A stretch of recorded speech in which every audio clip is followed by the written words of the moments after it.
How's it going, everyone? Very exciting security stream for you today. And everyone's like, PulseChain, X, win pump, win all that stuff. Yes, that is majority of my content, I will say. However, every once in a while, I get an itch to talk more about security, and because that is a lot of my experience, and I've actually shared a lot of knowledge in the past before about it. I used to do security AMAs and stuff like that. And I'll go through the playlist and different information I have as well. But there's all these ideals, okay? There's all these ideals out there about security. You know, every tech guy has their own opinion, but security is actually my thing, like one of my things at least. So you can imagine that I'm probably more informed than the average person. And there's so much out there, so many different ways of looking at it and different situations, stuff too. But I really think there's some things that come up every once in a while where I'm just like, I just think I have a much better take than some of the popularized things out there. So want to talk about that. Again, put your question in the chat. Feel free to challenge, respectfully challenge, debate, ask me to explain, put out your own idea. Again, I'm happy to bust myths. I'm happy to. Again, there's so many different things that people say, and I hear it, and I'm just like, that's not quite, the way I think about it. Or there's always maybe there's something missing or something else that we can fill in the gaps with. So I want to talk about that. Again, if you listen to the stream and if you get nothing else out of it, there are a handful of things that can do more than anything else to help, protect your computer, your devices, all that stuff, keep your coins safe, all those things. And I'll talk about them in a little bit, but there's just a few things that are really, really essential. Everything else is kind of like technical, or that's not really how this works. Here's how it actually works, or that's maybe not very important, or other thing. If you want to protect your computer, you really start with like, how do people actually get hacked? Like, how do attacks actually work? How are people actually getting hacked out there? And then I treat everything else as noise. Everything else is either irrelevant, less important, noise, not a lot of, not something to put a lot of time and stuff into. And again, I think my view on security, this is my view on security, and it's not the only view. Everyone has their own opinion. But I think I have a very nuanced one, being a professional and actually being in the industry for a long time. So I'm going to tell you, kind of like how professionals think or tend to think about these things and what has worked for me and all that. So give me just a minute. I will pull up some stuff. First thing I want to talk about is antivirus. But let me say hi to the chat real quick. What's up, Red Squirrel? Can see you, TechSex. Thank you for that. Glad you guys are interested. I'm sure we'll have some more people coming in here as well. Yeah, first topic, Windows Defender and antivirus in general. So this is something that's came up before, and it's almost like a conversation from the 90s or 2000s or otherwise, where things have changed so much. Again, I've been in security, for a long time. And a long time ago, let's say, 10, 15, 20 years ago, for example, that, firewalls were very important. They were the thing, before we had, everyone had a router and you just had like modems connected and all that stuff. And, firewalls weren't very good or on by default and all that stuff on whatever operating system you're using, whether it's Windows, Mac, Linux, whatever. Having it, there was this whole market for different security products. Firewalls being one, antivirus, of course. You get all the most popular ones. You got McAfee, Norton. I really don't keep up with a lot of them because I try to avoid using Windows these days. But if I am going to use one, if I do need to use Windows for whatever situation or otherwise, ever since Windows Defender came in, let's see, does it have a date here when it first was announced? It's got to be, I think around Windows 8, it started to be integrated. And honestly, that was a huge changing point. Maybe that was like 2012, something like that. 2012, 2013, 2014, somewhere through there. That was a big turning point for the whole industry. of, wow, Microsoft is actually, they have all these different investments and resources and people and all these things working on security. And they had all these, Microsoft, I think, had their own security products and stuff before too. But now they're like, let's there's all these different products that people have to choose and buy and get free subscription, all this stuff. And they still could try to continue that model today. All the antivirus companies do, and all the security companies. A lot of them have evolved from not only antivirus now, the product we got to sell you like the 10-in-1, and it does everything, and maybe it has a VPN enabled, all this stuff too. But Microsoft was really, they made it free, they made it built in, and they made it good too. Like when you're thinking about, and that was, that's been 10 years, 10, 15 years or so. So when you're thinking about, when you want to, I think a lot of this just comes from nostalgia, or just this like old ideal of, oh, you need extra protection. You need to be protected. Like, why not pay $30 a month? Isn't it worth it? Isn't your data worth all this stuff? A lot of it comes from the old way of thinking, I think. And the same thing without getting hacked, because people have your IP address and all this stuff. A lot of this stuff is just irrelevant these days. There's some nuance to it. There's some like, okay, there's some different things that are interesting, but a lot of it is either shifted to a privacy thing or shifted to just not being relevant because of built-in security technologies, or just routers and NAT, and like the whole, everything is blocked until you open it up type of thing. The world has shifted a lot from that. So what are you betting on when you buy an antivirus or subscribe, or, tune into the free thing you got with the device you just bought or whatever included? What are you actually doing? Like when you use something other than what's built into the operating system for Windows, it's Windows Defender. To me, I kind of think of like, that $500 million company that, let me just type in, like, we'll do most popular antivirus. So yeah, Bitdefender, AVG, McAfee, Malwarebytes, F-Secure, all that stuff. What are you betting on? Are you betting on one of these companies that is, I don't know, let's say $100 million company, $500 million company, could be billion, some of them $1 billion companies, whatever. You're betting that company and that product has better tech, better team, more incentive in some way to keep your computer safer than a $1 trillion company, or more, maybe $2 trillion at this point, I'm not sure, who knows their customers want security to be as best as possible. It's in their best interest to have people happy using their operating system. And they've already been doing it for such a long time. Like, why wouldn't they? And again, it's Microsoft takes such a pro security stance these days. Used to, it wasn't that way. Early 2000s, they're like, yeah, it wasn't that way. But now their entire, like, a lot of money, a lot of resources going into security, especially in the cloud and stuff like that too.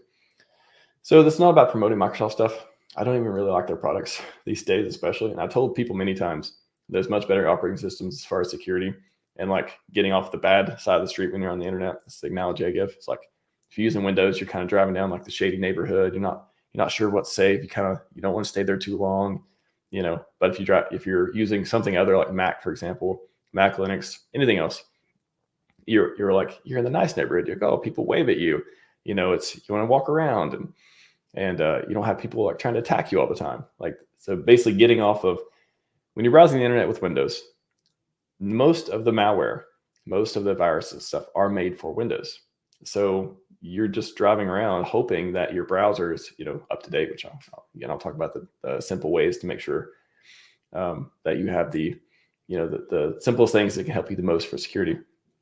You're hoping that there's not a browser exploit for your browser on Windows, and that you'll click on some link to download some exe that you run, because exes can only run on Windows, right? They are literally an executable file made for Windows. Linux runs things differently. Mac runs things differently, all that stuff. So it's not even about that. I try to get people to ditch Windows when they like. People ask me like, if you're buying a new computer or whatever, I never recommend Windows. I'm like, just if you can do there's a learning curve with Mac, and you can like set one up side by side and initially get off of it over time. But if you want security, and again, you want to drive down the nice street instead of the street that's full of, viruses that are trying to just like click on the wrong link and there it goes. That is not using Windows. So this is just the whole idea. The reason I'm talking about this is to have a more informed view of using technology, using operating systems. What is the most exposed? What are people writing those viruses for? How to remove yourself entirely from that if you can. Not that there's not viruses for other operating systems and stuff too. It's just there's much less. So that just, less problems you would even run into. So yeah, with Windows Defender, I don't know, like if I'm setting up a new computer, I don't even think about like what to recommend people. What's the best antivirus stuff? If I'm setting up a new computer and for Windows, I'm not installing any antivirus on there. I'm not signing up for anything. To me, it's just a waste of money, waste of time. And it's even worse than that. You're actually adding attack surface. You're adding new things on your computer. So the way I think about it, set it up. If I came across somebody's, okay, I'm going to install whatever, could be whatever antivirus it is. My next thinking is, man, now I got to think about, is that thing safe? How many bugs have they had before? Because antiviruses have bugs. Even Windows Defender has issues. So you type in Windows Defender exploit. Let's see, or type in just vulnerabilities. So you can go to these different websites that archive and categorize and give you information. So in 2024, so we're in 2024, it looks like there's 29 so far, and we're only halfway through the year. No, actually, no, this is from all time. Okay, so all time vulnerabilities. Now, some of these are pretty critical too, like the red ones. This is, they use different scoring and stuff. The red ones, critical. These are for years and years. They have been critical vulnerabilities in Windows Defender, for example, over time. Who do you think is going to patch quicker? That some other company antivirus stuff that you have to update, or Windows Defender where updates are built in too. That's another advantage to using Windows Defender. So antiviruses have bugs. They have vulnerabilities. If you just type in antivirus right here, outside of Windows Defender, okay, it's going to search this. You can see the different ones. McAfee. If we click on that one. Let's see, published in 2024, anything. Let's see, let's do published in 2023. Maybe they're not. I mean, I bet if we typed in McAfee CVE, it would come up. These categories aren't the best. Let's see, Symantec, Panda Security Antivirus.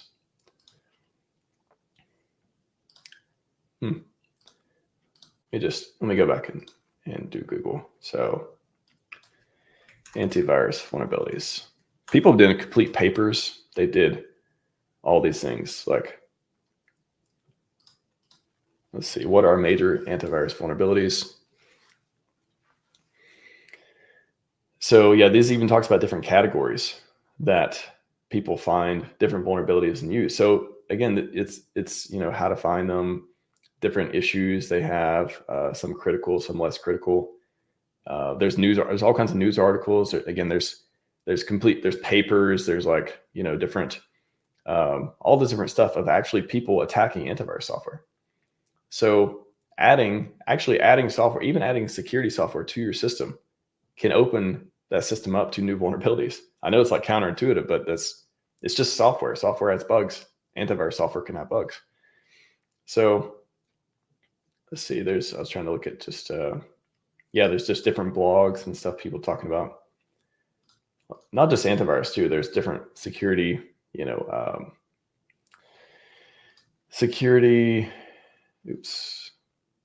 security products have vulnerabilities too, which is, again, ironic, right? Every time a security product has a vulnerability, it's like your job is to do security, but you have this bug. They're just made by, people writing any kind of software too. It's not like I'm sure there are security specific people that work at some of these companies and stuff, but they're just writing software. It's not like they have like they know how to write super secure software all the time. They're making a product, right? They're going to hire developers to do that, and developers may or may not know security.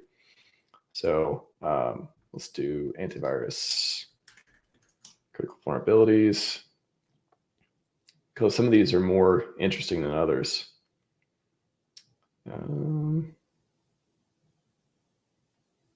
Parser.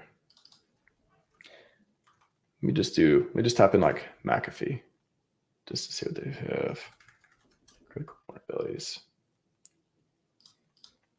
Yeah, so this one, 2023 from last year, on their page talking about I'll let that load for a second. Talk about critical vulnerabilities, a compromised host and so on. And then it's going to give me some CVEs here. Let's see. Yeah, so the different software, again, total protection.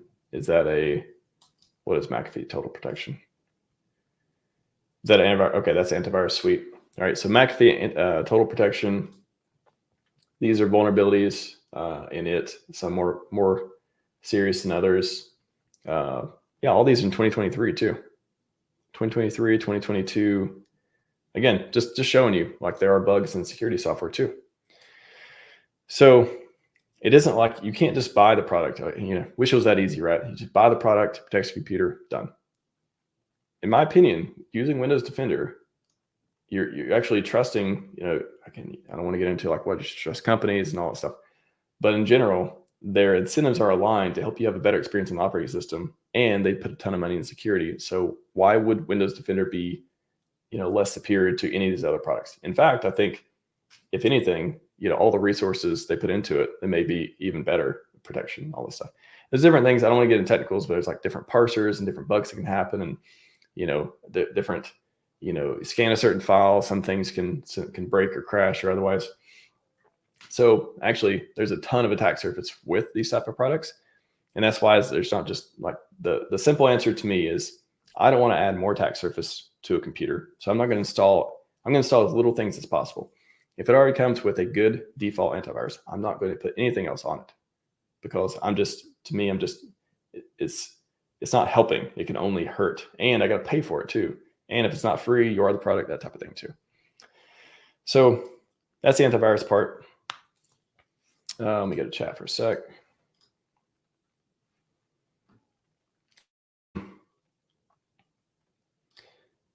Red Squirrel, TextX. And then we got Hex Hodl. I like Windows Defender now. Proof over time, Norton's malware itself. Yeah, I mean, a lot of, again, how many times do people complain it slows down your computer? Like, why do I want things to slow down my computer when I already have something that does a good job on there? And yeah, different antiviruses. Yeah, they're interesting. But Bigfoot, my brain's my antivirus. That's true. Again, your brain can be your best protection and not getting stuff stolen or hacked or otherwise.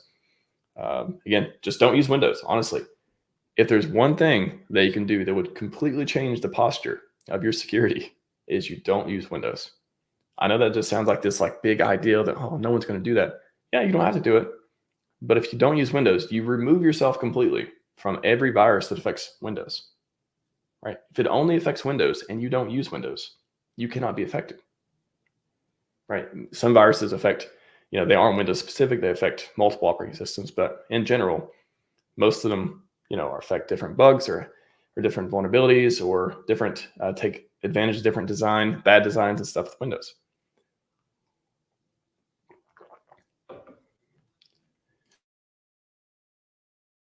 Again, anything I'm saying that you want to, I don't think that's right, or could you please explain, or I have a different opinion, let me know. Like, feel free, constructive feedback or whatever. These are my opinions, but again, these are my opinions based on, a lot of time doing security stuff. What's up, Archie? Welcome.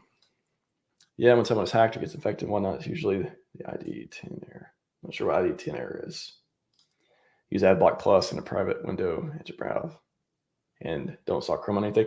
I don't have a problem with Chrome in particular. I think there's different ways you can configure it. Like, you don't have to sign in. I think there's advantages and disadvantages. I think, is Chrome the most private browser? Would I want Google to be a part of everything I do and sign in? You don't have to sign in on a lot of stuff, and you can turn off certain features. I think Chrome, for example, has a lot of the best extensions. A lot of people build on it. So it's kind of like one of those trade-offs for me. But yeah, AdBlock Plus, that's the thing too. A lot of these are just such easy wins. You can just use AdBlock and it'll totally change your experience. For example, yeah, I have AdBlock installed now. Let me go to Twitter, and let me just go to my Twitter real quick. X.com, as it says. And then you see this now, and then we turn off. Let me disable AdBlock real quick. I'm gonna turn it off. Okay, I'm going to refresh. And does it show more ads? Usually it'll be like, I guess, it's not a great example of doing it. I don't know, what's a site with like a lot of ads on it? But usually it'll be like, once you turn it on and off, it'll be like, whoa, like a lot of the ads go away, all the extra stuff. They do a really good job. So like something like AdBlock Plus, I don't know, there's like 10 different versions of different stuff. AdBlock Plus, you have it for, that's like an easy win too. That I think it's just, will keep a cleaner experience, help you.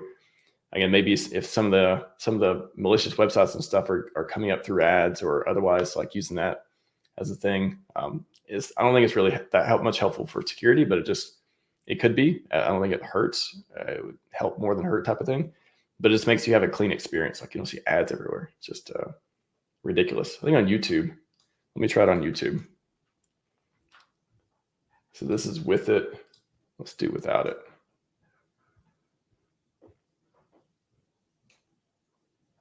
Yeah, I think it depends on the site and stuff too. But it's usually like, it'll just like remove a lot of the stuff. So anyways, that's one. And just to tell you to GoRealDeFi.com, if you go to Learn to Earn under security, there's privacy and security playlist. If you click security, this one's added to the list as well. 63 videos on security. I did AMAs. I've talked about a lot of these things I'm talking about today in detail as well before. If you want to binge, deep dive, look at all the stuff too. There's plenty of playlists to look at there. And the website, if you want to really get into technical details and where I do a lot of the long form writing and stuff, I do have, many people may not know, it's RHMax.org is a website. And then if you go to /blog, you can look at the different, I talked about malicious smart contracts. These are like super crypto related ones that are just how to identify malicious smart contracts. I'll drop in the chat because this is a lot of my long form writing. I was like, let me figure out all the stuff about malicious smart contracts. How do you avoid it? All what they look like how to, all different scams and stuff out there. And I did this a while back, which was pretty good. And then being vigilant on free claims. That was like one I did before that talked about free claims and how to know and how to check addresses and what, just different revoking and has a contract been audited, where you can find this information, all that stuff too. So I'll put that in the chat. Stay away from Google Alphabet altogether. Yeah, I don't blame you. I think a lot of these companies they're just like, you are the product, right? Free email. Yeah. And then I think there's a time and place for everything. I think I'll talk about that when I talk about VPNs too, where, it's one of those, it's nice to have complete privacy on everything, but it also, I don't want it to take away from productivity. And some things I just don't need to be that private. Like I don't think everyone needs everything to be so private. It's nice to have, and maybe one day we'll get somewhere close to that. But until then, I think there's interesting or useful trade-offs to make. 2FA, it's not Google app. There we go. Yeah, I mean, I think Google Authenticator, different 2FA apps. I mean, they work for a lot of different stuff too. Again, it's convenience, all that. More SecOps stuff when it comes to viruses, distortion. It's always, I still don't know what ID10 is to explain that one on. Pleasure with the SimSwap strainers. Yeah, I would never recommend anyone use text authentication. It's always authenticator apps. I talked about that a lot before too. So. None of these protect from zero exploit. Yeah, that's the thing too. Everyone's like, I guess they want to buy security stuff to protect against exploits, but I guess this part of like some of the antivirus stuff is like, it's trying to stop exploits, but it's really a lot of it's based on heuristics, based on what they've seen before. So if they've never seen something before, and the definition of a 0 day is a new thing that that isn't widely known. It's like a 0 day vulnerability is like an unknown vulnerability that is not widely known, not studied. It kind of comes out, is discovered somewhere, and all that stuff. And the 0 day exploit is an exploit that actually takes advantage of that vulnerability. So there's a difference between those two as well. You can have a vulnerability and nobody ever exploits it because it's too hard or not practical or whatever. And then you have an exploit that is proof of, that is a vulnerability, and here's how it works, and here's how it can be exploited, and different features and stuff. So Yeah, these are really good blogs to go through too. I recommend. I go through like what are smart contracts, how to create a token, and then looking at malicious smart contracts. So there's a lot of stuff in there. Let me continue. All right. What's up, that's no spider thing about what browser make us even more vulnerable to? Yeah, it's so on browsers, I would say it's not a big, my opinion on which browser to use. There's not a big difference as far as security between Chrome and Firefox and even Safari, for example. I think over time there used to be like this gap between the browsers, but again, the companies themselves have invested so much in security and resources and stuff that it's kind of brought everything up. So I think the biggest thing with browsers is just keeping them up to date. Like that's the biggest thing. If they're not up to date, by definition, you're missing out on the latest bug fixes and features. And some of those bug fixes could be security bug fixes. And then you'll be missing out on those. So having up-to-date browser, no matter what browser you use, as long as it's up to date, that gives people the best chance of not getting exploited, because whatever vulnerabilities they fix that have exploits that people are using out there, when you click on a website and stuff, if you've upgraded to the latest version where it's fixed, you're not vulnerable anymore. But if you haven't and you're surfing the web, you could get hit by that type of thing. Now, again, if you're running Windows, and you could imagine a lot of the exploits and vulnerabilities, a lot of exploits for vulnerabilities are written for browsers on Windows because, again, the market share is clearly there. Most people are running it. You're going, like people, attackers and stuff like to go. There's different. I don't know. Again, I'm trying to speak generally here. Generally speaking, if you're just setting browser exploits out there, you may be casting a wide net, for example. Depends on the goals and stuff of the attacker, all this stuff. There's a bunch of different kinds of attackers and all that. But generally speaking, if it's just this malware thing that wants to drain your wallet or whatever, they know, again, a lot of crypto people use Windows. They know the browser is probably going to be using Windows. So they're going to write up the exploit to do that. Why would you write an exploit to cast a net for Mac users or Linux users when you know most people are going to be using Windows? You're going to write it for Windows, right? So again, don't use Windows, remove yourself from that. And unless it's like this universal exploit for all the browser, which is like a unicorn, right? Like just doesn't happen, very, very rare. Or it's some other design flaw thing that does, that affects multiple ones. That's a different story, but those are pretty rare. But in general, to me, the browser doesn't matter as much as is it up to date? Have you and not clicking on links. Just do not click on links. Do not download stuff. I don't know how else to say it. I think anyone hearing me say this and will actually stop doing that or like change their behavior gets it. But anyone else that hears it and just doesn't, it's just not going to happen. Like if you click on links that people send you and you download things that run on your computer, you are at risk of getting hacked. Like that's just how it works. So how do you avoid that? I know links. Here's a link. Click on it. You can bookmark stuff or confirm with other people this link is safe, or only click them from trusted sources. Don't click links, meaning don't click links from just people that you don't trust or not safe or whatever. And you can go a step beyond that. Even if you get a link that is from someone that you go, oh, I completely trust you, like you're awesome. This is from an official source, assuming they haven't been hacked and all that stuff too. You go to virustotal.com. I'll put it in the chat. Now this works for downloads as well as websites. So go to VirusTotal.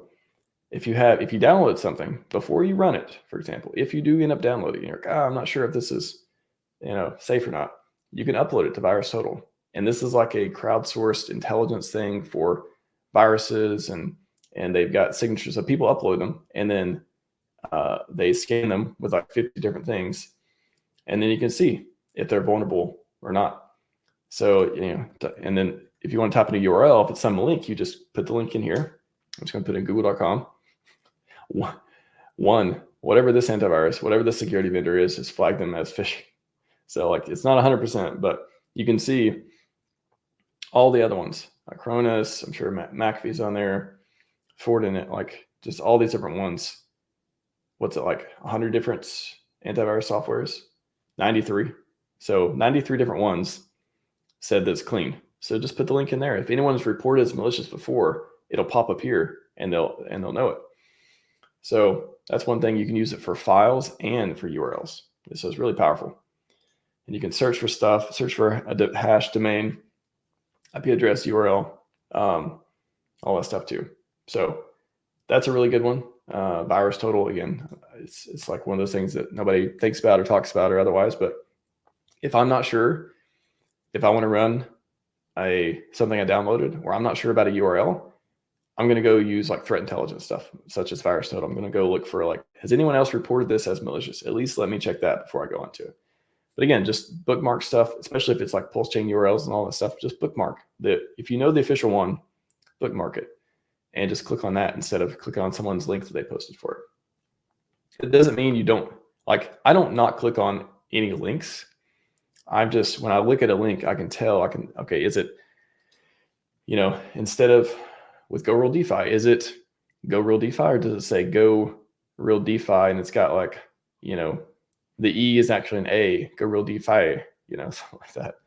Like, is it actually the URL? Is it got some crazy character? Does it have a green shield here, or just not a red thing? Does it give me any warnings? If you don't click through the warnings, then, I need to do this stuff. The moment you do that, you're saying, browser, you're pretty smart because a lot of the legit websites not, but I'm smarter. So if you're going to make that choice, make sure you are smart. Make sure you have an edge of information somehow. There are some legit websites you got to click through, or people do click through, and it's okay. But majority of them I'll be very suspicious of. So don't try to be smarter in your browser type of thing, unless you are absolutely sure, and then use caution. Firefox open source. Yeah, it's open source, but it's again, it's like, if we're talking about security, again, I think they've all kind of like pulled each other up over the last 10 or 15 years. So I don't really have an opinion.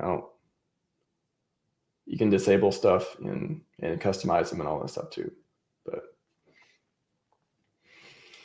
we'll use a smartphone for calls and SMS, nothing else. Yeah, I mean, that's one thing. I don't put a lot of apps on my phone. I don't install a lot of messaging. Like, I don't want to do it for one, because, even though, so the ideal isn't that if you install app, it's not that you install Telegram, you install TikTok, so whatever other controversial app or otherwise on your phone, that the app's just going to like record all your stuff. Like, it's not the operating system itself, Android, iOS, all that stuff. They try not to let apps do that. They have all these rules in place. That's why they ask you for permissions, how long and how much, and you have to give it certain permission to do certain stuff. They're pretty good in the modern day of like not letting apps take advantage of the users. They're not perfect, but that's why it's not really about that. That is a little bit of a concern for stuff like that. But the idea would be that, first of all, I prefer less notifications. I like to have different isolation stuff too. And if anything did go wrong, then I wouldn't want it to, have access to data and all that stuff too, because your phone is a very personal device, right? So maybe use a different device for it. For example, some people, I imagine, do that. They use a different phone or a different device or otherwise for different apps, just in case something happens. But yeah, it's smartphones. Again, there's all kinds of spam, SMS, and messages, and you click on something, you click on a link on a phone, and if you have, another thing, I don't use crypto on my phone. I don't like using crypto on my phone. I like using on other devices and stuff, because, what if I click a link that's a spam link, and now it's like, ask me to open MetaMask and do all this stuff. So it's just, again, I think the biggest strategy is removing myself from those situations. I can't click on a bad link and take my crypto if I don't have crypto on my phone. I can't get, computer can't get taken over by Windows malware when I'm not running Windows, like that sort of thing. I think that's the key mindset and concept that I think is really powerful.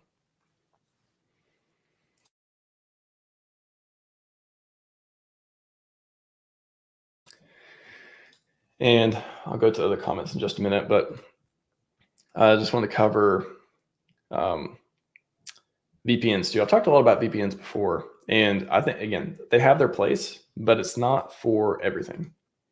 It's not one of these things where they're for privacy. They're not for security. I've said that before.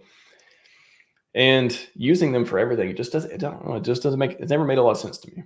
Like, using VPNs for everything is like encrypting every email you send, or being a Monero maxi because it's like most private blockchain or something. Like, anyway, that's what I think about it. Like, if I were to do that, I would have to be like in this different mindset of like, I need privacy for everything. When I'm going to take on the risk of, what if that VPN software has security bugs? What if it's actually taking my data? How do I know, right? How do I know this software that I'm running my internet connection through, I'm trusting to do all this stuff, isn't, actually taking my data? How do I know it's not keeping it? Like, you're just taking their word for it, all of this stuff. When, if I don't have it, I don't have to worry about it. I just remove myself from that entire equation. So there are times to encrypt email. There are times to encrypt messaging. I mean, again, if you use like encrypted messaging app, that's pretty, if it's seamless and other people are using it and you can use it without the friction, well, that makes sense. Like encrypted messaging, makes sense if it's like super easy to do and all that stuff. But encrypted email, not so easy to do. Being a Monero maxi, being a privacy maxi, not so easy to do. Like, some of the stuff just gets in the way, and it's not like you're being negligent. It's not like you're taking away when you don't use it or make yourself unsafe. It's that, I at least the way I think about it, you can pick and choose when you need these certain things, when you need to dial it up or not. So again, I don't think VPNs, again, they are for privacy, not for security. They may even slow down your connection, all that stuff too. You got to pay for them, all that stuff. I don't do, I think there's a cost and effort trade-off. And before the Snowden leaks back in 2010 or something, not everything was encrypted. And that was like a more of like, I think VPNs back then, it's funny, the retail VPNs didn't start gaining popularity until more recently. I think back then it actually made more sense because it was actually providing more, more features and more encryption and stuff like that. But now, since everything is HTTPS, you don't need this secure tunnel for every single thing all the time, because you're already connecting to the website. You're already, exchanging keys. You're already like making that secure connection, and the browser tells you about that. And then if you're not, it'll tell you about it too. So I think they're for a purpose, but I don't think they're, it's not like I talked to a lot of security people. Ask them if they use a retail VPN. Ask your next security, security professional person, do they use a VPN for like everyday browsing? I wager if they, I wager they may say no. I'll say that. But use it when you want privacy. Use it when, like whatever. But it's kind of like, to me, it's just like encrypting every email. Is every email super, super secret? It'd be nice to have if it was a frictionless way of doing it, sure. But it's not, there's a trade-off. So another thing that came up recently was using like redirectors and stuff. So for example, I use tinyurl a lot.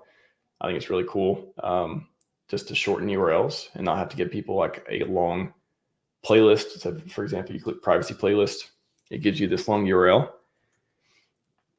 You can go to tinyurl.com, put it in here, and instead of sending someone youtube.com to the playlist, all that stuff, you can be like, oh, you can, here's a cool get privacy now, yay.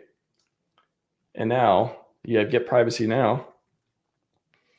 And if you put that in the bar, it goes to the playlist. Cool, right? Now, that may seem like, oh, it's hiding something or whatever. To me, it's no easier to get malware or otherwise. Like, someone sends you this URL, you can see where it goes. All it does is redirect it. It just shortens it, gives you a nicer one. So you can put it on a business card. You can put it like, whatever. It's just much easier than this. So there's no security concern with it, because you know where it's going. It'll go to the site anyways. And just because it looks like this and turns into something else, I mean, you could go to any website. You could just register getprivacynow.com. And then somebody, what's stopping someone from hosting a malicious website there? So when you go to getprivacynow.com, which sounds even more legit than tinyurl.com/getprivacynow. If you had, if you're, think like an attacker would, right? Like, again, like I said in the beginning of the stream, what are the things that get people hacked? Start from there and then do the opposite of that, right? Like, keep your browser up to date. Don't use Windows if you don't have to. Double check the apps before you interact with them. Don't click links on things or download things without checking them first. So anyone can just download or register getprivacynow.com or getprivacynow, blah, blah, blah.com, and put whatever they want on there. And it's going to look more legit. It's the same. It's even more hidden of what the content would be than if it actually redirected here. And if you post it on Twitter, for example, if you tweet the tiny URL, it'll actually get the what do you call it, the thumbnail or the quick link or whatever. It'll post that, so you know where it's going to go anyways. You know it's going to go to this playlist. So when I post it on Twitter, the preview will be to this playlist. So it actually goes and fetches the original content anyways if you're going to tweet about it. So you can kind of see where it's going to go. So anyways, short links, I think they're a feature that are awesome. And I don't see any extra security concern in that way with short links, if anyone's curious.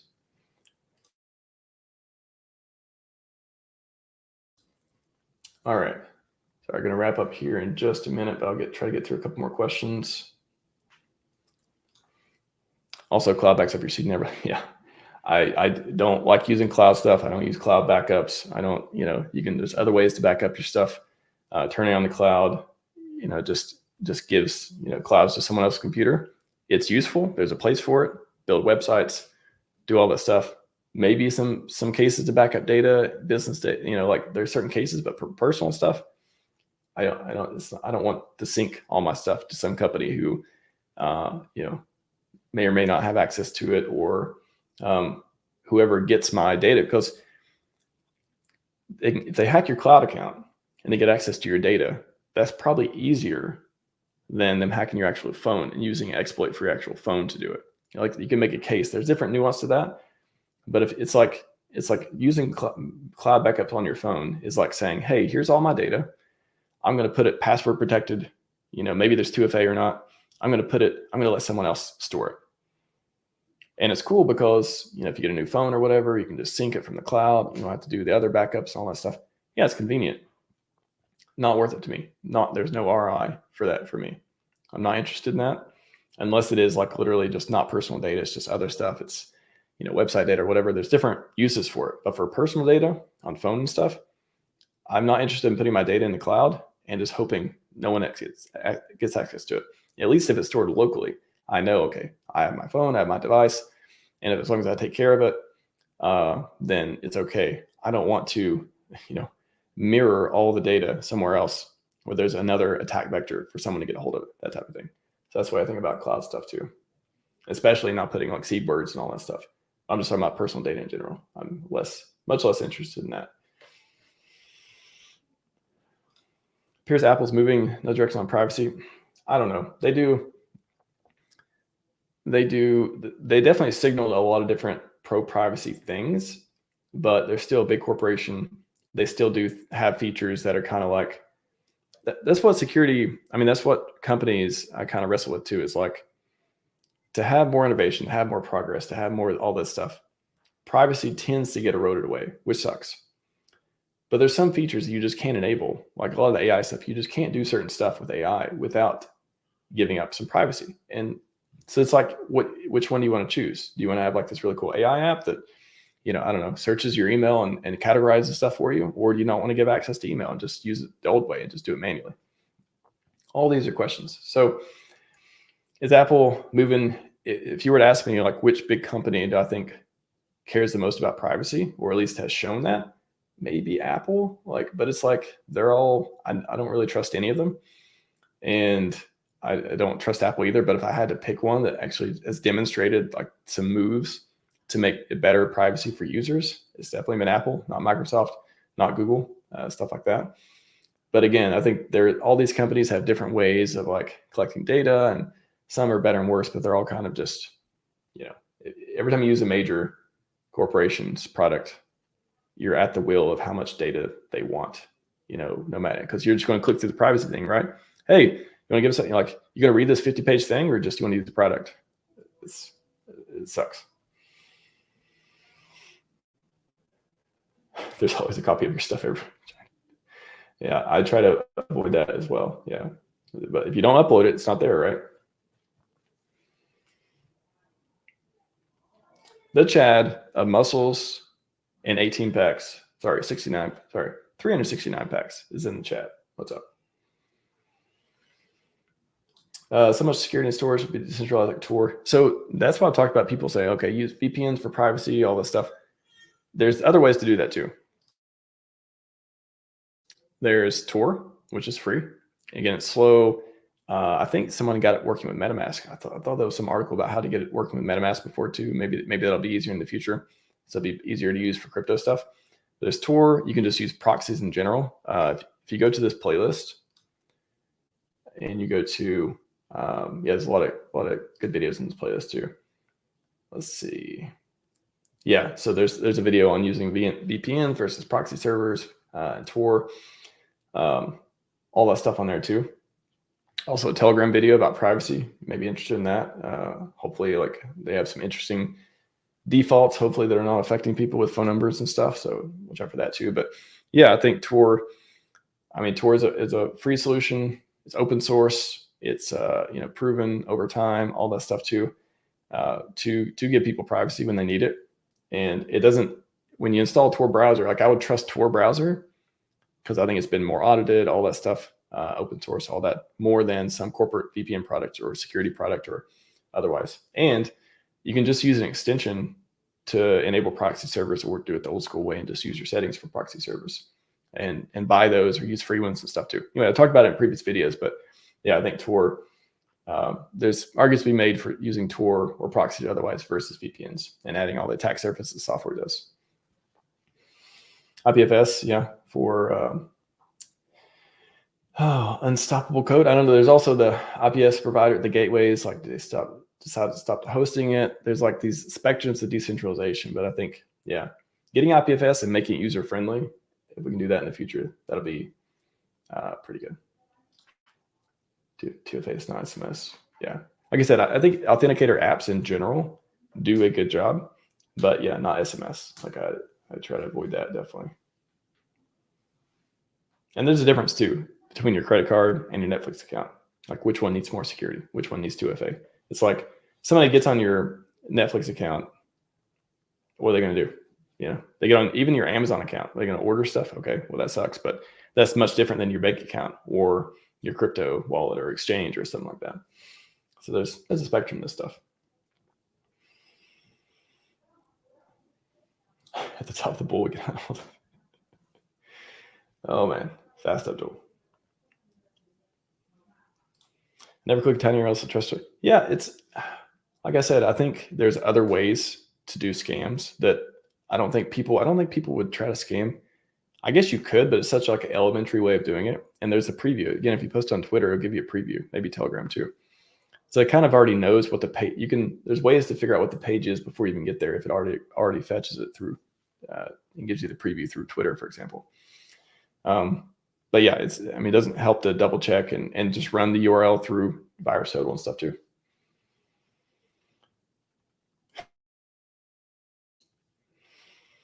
And there's a lot of stuff. There's plenty of topics too. We get into biometrics and they like to use fingerprint stuff and all that. It's like, I don't know. Passwords versus passphrases. And honestly, I think one of the cool things in security too is being able to, I think a cool feature is like when you sign into something, you just give them your email and they send you a link to log in through email. And so there's no password at all. There's no login. There's basically proof of email.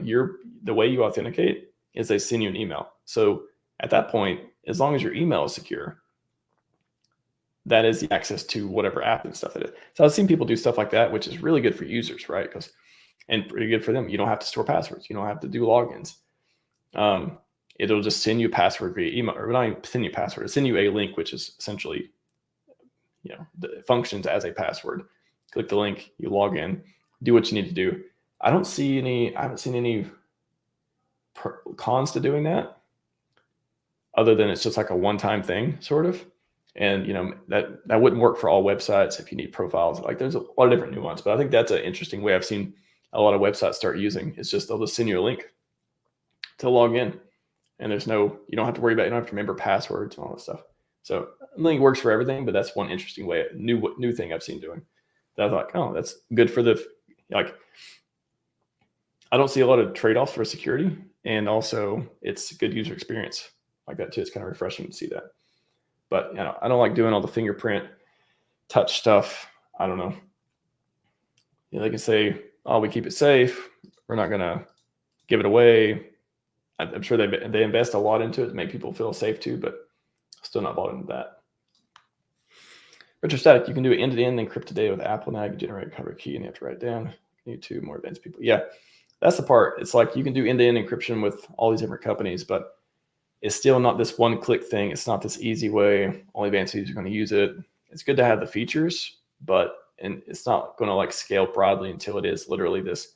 I don't have to do anything. All the security is just there, taken care of.